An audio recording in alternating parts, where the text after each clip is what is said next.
This reading by CarlManchester, 2007. God and the State by Mikhail, Bakunin. Chapter 1. Who is right, the idealists or the materialists? The question once stated in this way, hesitation becomes impossible. Undoubtedly, the idealists are wrong and the materialists right. Yes, facts are before ideas. Yes, the ideal, as Proudhon said, is but a flower, whose root lies in the material conditions of existence.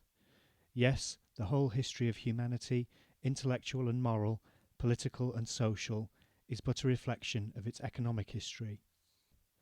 All branches of modern science, of true and disinterested science, concur in proclaiming this grand truth, fundamental and decisive.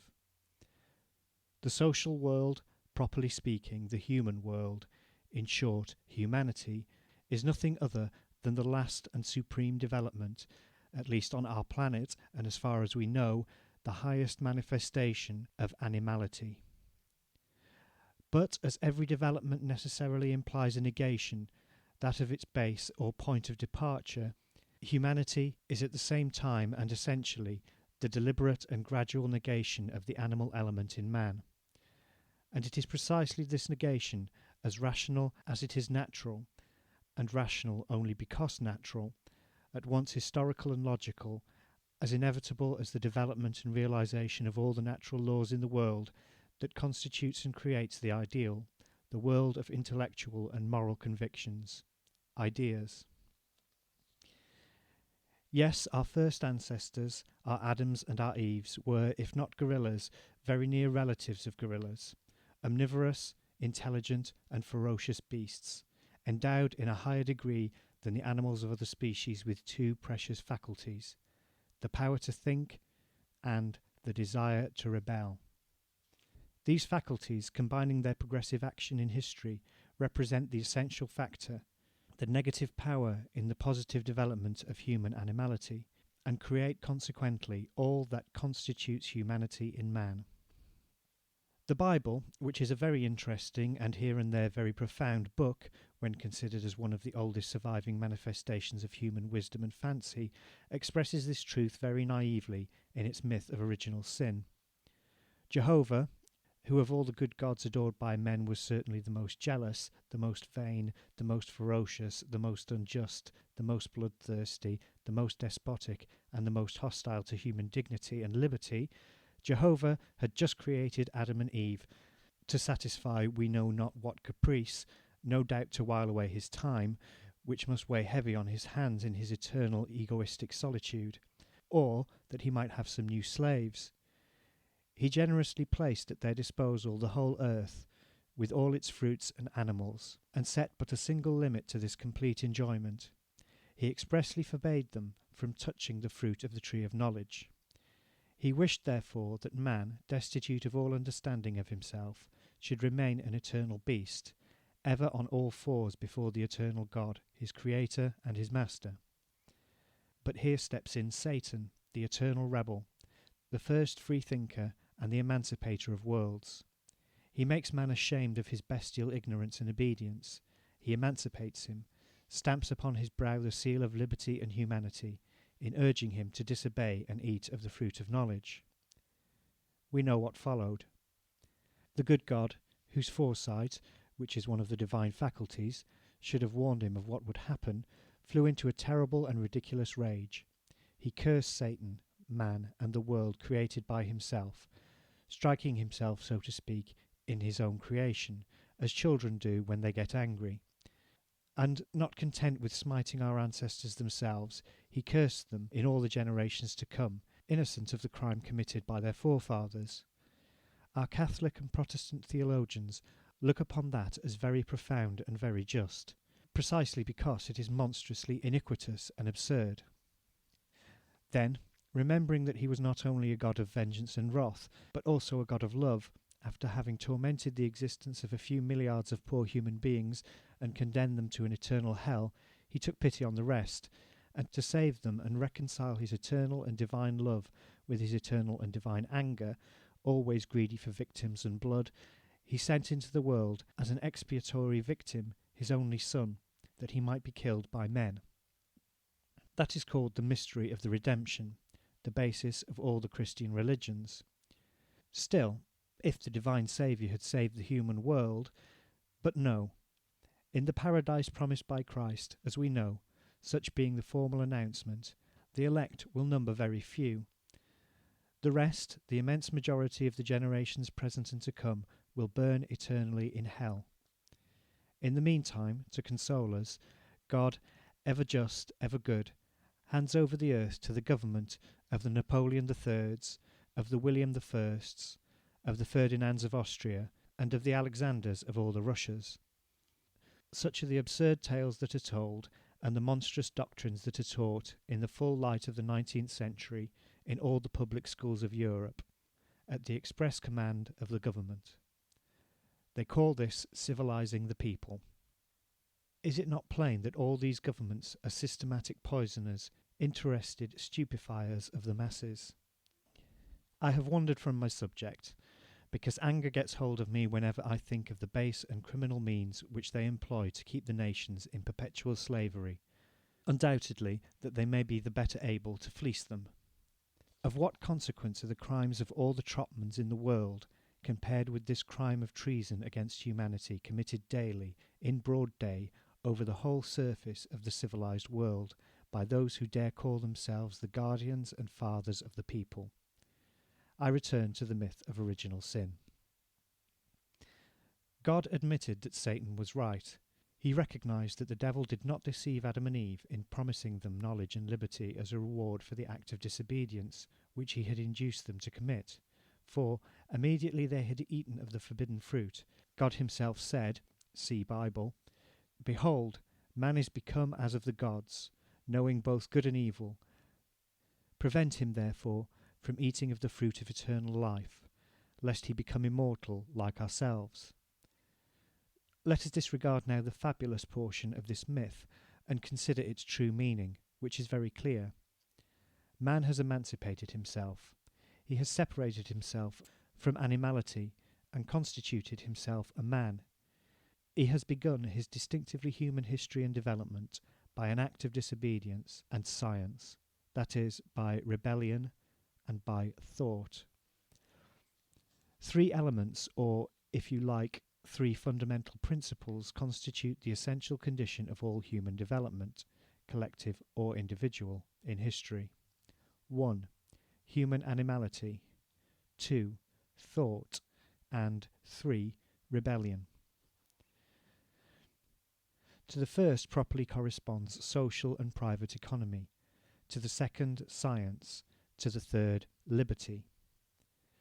Idealists of all schools, aristocrats and bourgeois, theologians and metaphysicians, politicians and moralists, religionists, philosophers or poets, not forgetting the liberal economists, unbounded worshippers of the ideal, as we know, are much offended when told that man, with his magnificent intelligence, his sublime ideas and his boundless aspirations, is, like all else existing in the world, nothing but matter, only a product of vile matter. We may answer that the matter of which materialists speak, matter spontaneously and eternally mobile, active, productive, matter chemically or organically determined and manifested by the properties of forces, mechanical, physical, animal, and intelligent, which necessarily belong to it, that this matter has nothing in common with the vile matter of the idealists. The latter, a product of their false abstraction, is indeed a stupid, inanimate, immobile thing, incapable of giving birth to the smallest product, a caput mortuum, an ugly fancy, in contrast to the beautiful fancy which they call God. As the opposite of this supreme being, matter, their matter, stripped by that which constitutes its real nature, necessarily represents supreme nothingness. They have taken away intelligence, life, all its determining qualities, active relations or forces, motion itself, without which matter would not even have weight, leaving it nothing but impenetrability and absolute immobility in space. They have attributed all these natural forces, properties, and manifestations to the imaginary being created by their abstract fancy. Then, interchanging roles, they have called this product of their imagination, this phantom, this God who is nothing, Supreme Being, and, as a necessary consequence, have declared that the real being, matter, the world, is nothing. After which they gravely tell us that this matter is incapable of producing anything, not even of setting itself in motion, and consequently must have been created by their God. At the end of this book I exposed the fallacies and truly revolting absurdities to which one is inevitably led by this imagination of a God. Let him be considered as a personal being, the creator and organizer of worlds, or even as impersonal, a kind of divine soul spread over the whole universe and constituting thus its eternal principle.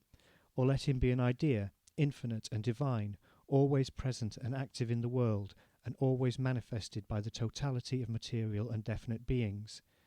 Here I shall deal with one point only. The gradual development of the material world, as well as of organic animal life, and of the historically progressive intelligence of man, individually or socially, is perfectly conceivable. It is a wholly natural movement from the simple to the complex, from the lower to the higher, from the inferior to the superior, a movement in conformity with all our daily experiences, and consequently in conformity also with our natural logic, with the distinctive laws of our mind, which, being formed and developed only by the aid of these same experiences, is, so to speak, but the mental, cerebral reproduction or reflected summary thereof. The system of the idealists is quite the contrary of this. It is the reversal of all human experiences, and of that universal and common good sense which is the essential condition of all human understanding, and which, in rising from the simple and unanimously recognized truth that twice two are four, to the sublimest and most complex scientific considerations, admitting, moreover, nothing that has not stood the severest tests of experience or observation of things and facts, becomes the only serious basis of human knowledge. Very far from pursuing the natural order from the lower to the higher, from the inferior to the superior, and from the relatively simple to the more complex, instead of wisely and rationally accompanying the progressive and real movement from the world called inorganic to the world organic, vegetable, animal, and then distinctively human, from chemical matter or chemical being to living matter or living being, and from living being to thinking being, the idealists, obsessed, blinded, and pushed on by the divine phantom which they have inherited from theology, take precisely the opposite course. They go from the higher to the lower, from the superior to the inferior, from the complex to the simple. They begin with God, either as a person or as a divine substance or idea. And the first step that they take is a terrible fall from the sublime heights of the eternal ideal into the mire of the material world, from absolute perfection into absolute imperfection, from thought to being, or rather, from supreme being to nothing. When, how, and why the divine being, eternal, infinite, absolutely perfect, probably weary of himself, decided upon this desperate salto mortale, is something which no idealist, no theologian, no metaphysician, no poet has ever been able to understand himself or explain to the profane. All religions, past and present, and all the systems of transcendental philosophy hinge on this unique, iniquitous mystery. Footnote. I call it iniquitous because, as I believe I have proved in the appendix alluded to, this mystery has been and still continues to be the consecration of all the horrors which have been and are being committed in the world. I call it unique because all other theological and metaphysical absurdities which debase the human mind are but its necessary consequences. End footnote. Holy men, inspired lawgivers, prophets, messiahs, have searched it for life and found only torment and death. Like the ancient Sphinx, it has devoured them, because they could not explain it. Great philosophers, from Heraclitus and Plato down to Descartes, Spinoza, Leibniz, Kant, Fichte, Schelling and Hegel, not to mention the Indian philosophers, have written heaps of volumes and built systems as ingenious as sublime, in which they have said by the way many beautiful and grand things and discovered immortal truths, but they have left this mystery, the principal object of their transcendental investigations, as unfathomable as before. The gigantic efforts of the most wonderful geniuses that the world has known, and who, one after another for at least 30 centuries, have undertaken anew this labour of Sisyphus, have resulted only in rendering this mystery still more incomprehensible. Is it to be hoped that it will be unveiled to us by the routine speculations of some pedantic disciple of an artificially warmed-over metaphysics at a time when all living and serious spirits have abandoned that ambiguous science born of a compromise, historically explicable, no doubt, between the unreason of faith and sound scientific reason? It is evident that this terrible mystery is inexplicable, that is, absurd, because only the absurd admits of no explanation.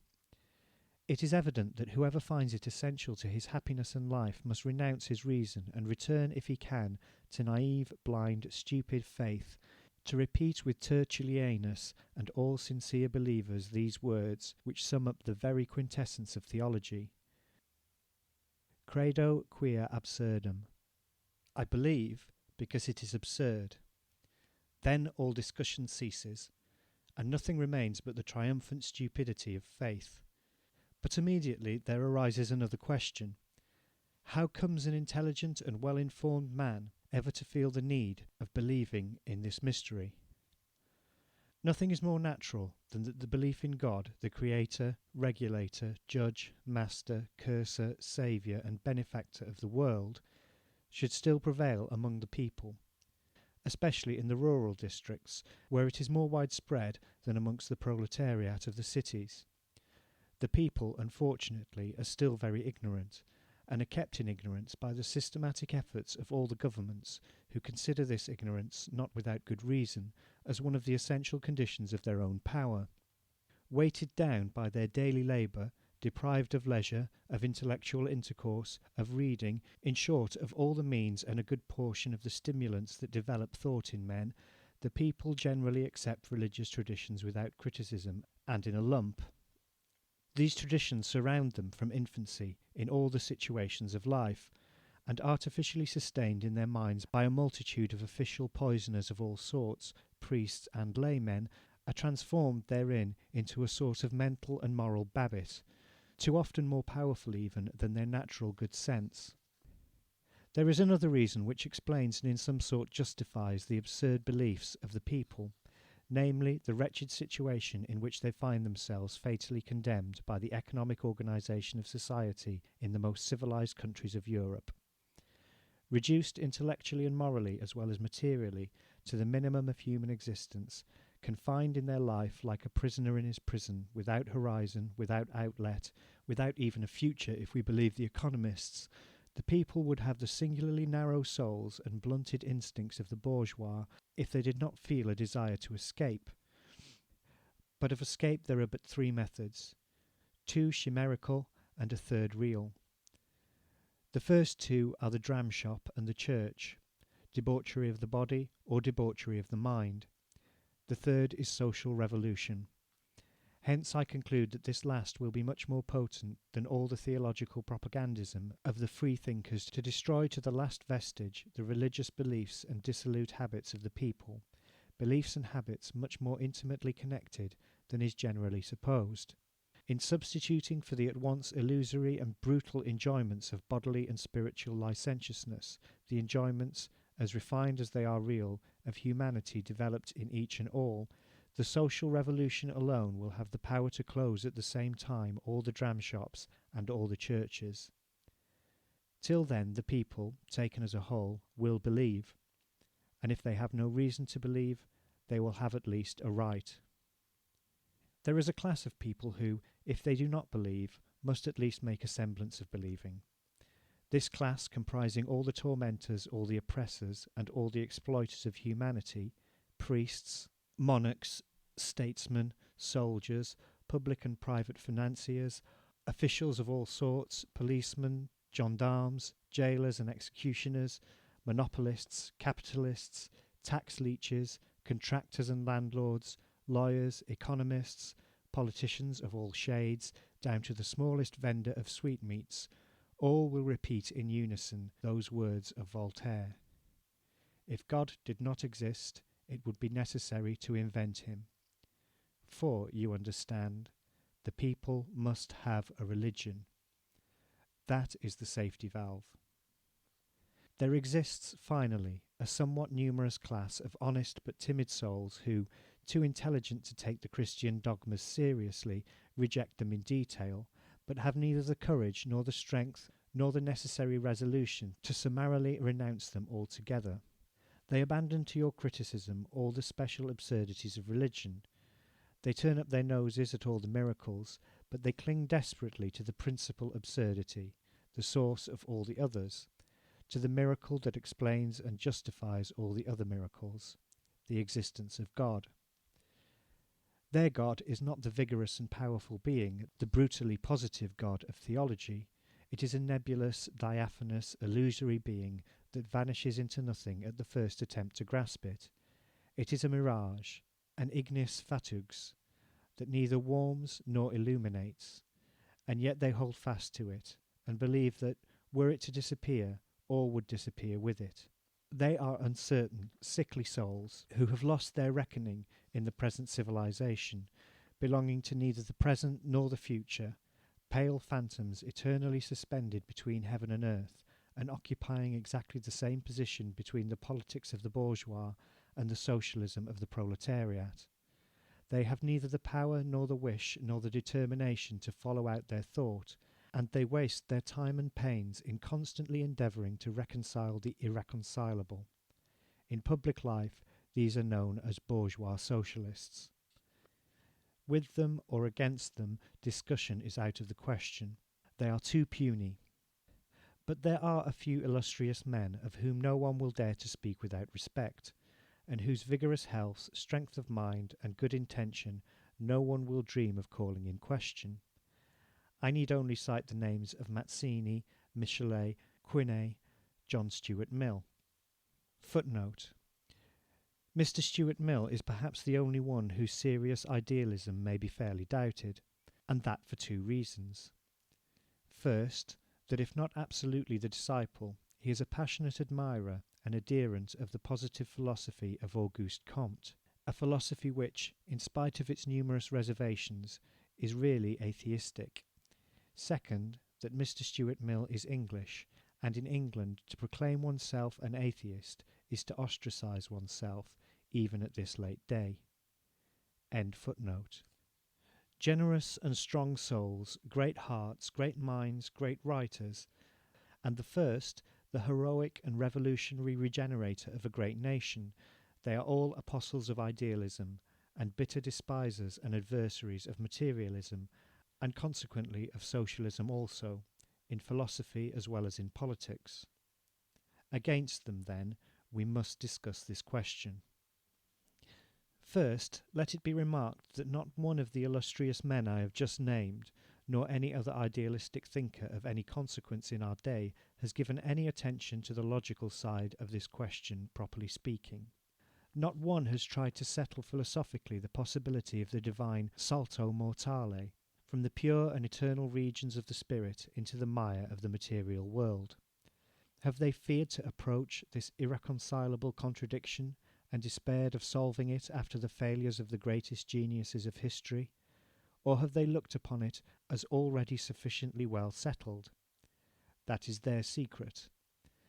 The fact is that they have neglected the theoretical demonstration of the existence of a God, and have developed only its practical motives and consequences.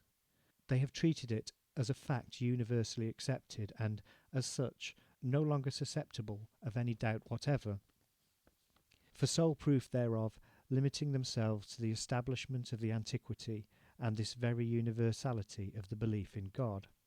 This imposing unanimity, in the eyes of many illustrious men and writers, to quote only the most famous of them who eloquently expressed it, Joseph de Maistre, and the great Italian patriot Giuseppe Mazzini, is of more value than all the demonstrations of science, And if the reasoning of a small number of logical and even very powerful but isolated thinkers is against it, so much the worse, they say, for these thinkers and their logic. For their universal consent, the general and primitive adoption of an idea has always been considered the most triumphant testimony to its truth. The sentiment of the whole world, a conviction that is found and maintained always and everywhere, cannot be mistaken. It must have its root in a necessity absolutely inherent in the very nature of man. And since it has been established that all peoples, past and present, have believed and still believe in the existence of God, it is clear that those who have the misfortune to doubt it, whatever the logic that led them to this doubt, are abnormal exceptions, monsters. Thus, then, the antiquity and universality of a belief should be regarded, contrary to all science and all logic, as sufficient and unimpeachable proof of its truth. Why? Until the days of Copernicus and Galileo, everybody believed that the sun revolved about the earth. Was not everybody mistaken? What is more ancient and more universal than slavery? Cannibalism, perhaps. From the origin of historic society down to the present day, there has been always and everywhere exploitation of the compulsory labour of the masses, slaves, serfs, or wage workers by some dominant minority, oppression of the people by the church and by the state. Must it be concluded that this exploitation and this oppression are necessities absolutely inherent in the very existence of human society? These are examples which show that the argument of the champions of God proves nothing. Nothing, in fact, is as universal or as ancient as the iniquitous and absurd. Truth and justice, on the contrary, are the least universal, the youngest features in the development of human society. In this fact, too, lies the explanation of a constant historical phenomenon, namely the persecution of which those who first proclaim the truth have been and continue to be the objects at the hands of the official, privileged and interested representatives of universal and ancient beliefs, and often also at the hands of the same masses who, after having tortured them, always end by adopting their ideas and rendering them victorious. To us materialists and revolutionary socialists, there is nothing astonishing or terrifying in this historical phenomenon. Strong in our conscience, in our love of truth at all hazards, in that passion for logic which of itself alone constitutes a great power and outside of which there is no thought, strong in our passion for justice, and in our unshakable faith in the triumph of humanity over all theoretical and practical bestialities, strong, finally, in the mutual confidence and support given each other by the few who share our convictions, we resign ourselves to all the consequences of this historical phenomenon, in which we see the manifestation of a social law as natural, as necessary, and as invariable as all the other laws which govern the world. This law is a logical, inevitable consequences of the animal origin of human society. For in face of all the scientific, physiological, psychological, and historical proofs accumulated at the present day, as well as in the face of the exploits of the Germans conquering France, which now furnish so striking a demonstration thereof, it is no longer possible to really doubt this origin. But from the moment that this animal origin of man is accepted, all is explained. History then appears to us as the revolutionary negation, now slow, apathetic, sluggish, now passionate and powerful, of the past. It consists precisely in the progressive negation of the primitive animality of man by the development of his humanity. Man, a wild beast, cousin of the gorilla, has emerged from the profound darkness of animal instinct into the light of the mind, which explains in a wholly natural way all his past mistakes, and partially consoles us for his present errors. He has gone out from animal slavery, and passing through divine slavery, a temporary condition between his animality and his humanity, he is now marching on to the conquest and realization of human liberty. Whence it results that the antiquity of a belief, of an idea, far from proving anything in its favour, ought on the contrary to lead us to suspect it. For behind us is our animality, and before us our humanity. Human light, the only thing that can warm and enlighten us, the only thing that can emancipate us, give us dignity, freedom and happiness, and realise fraternity among us, is never at the beginning, but, relatively to the epoch in which we live, always at the end of history. Let us then never look back, let us look ever forward, for forward is our sunlight, forward our salvation. If it is justifiable, and even useful and necessary, to turn back to study our past, it is only in order to establish what we have been and what we must no longer be, what we have believed and thought and what we must no longer believe or think, what we have done and what we must do nevermore. So much for antiquity. As for the universality of an error, it proves but one thing: the similarity, if not the perfect identity, of human nature in all ages and under all skies. And since it establishes that all peoples at all periods of their life have believed and still believe in God, we must simply conclude that the divine idea, an outcome of ourselves, is an error historically necessary in the development of humanity, and ask why and how it was produced in history, and why an immense majority of the human race still accept it as a truth. Until we shall account to ourselves for the manner in which the idea of a supernatural or divine world was developed and had to be developed in the historical evolution of the human conscience, all our scientific conviction of its absurdity will be in vain.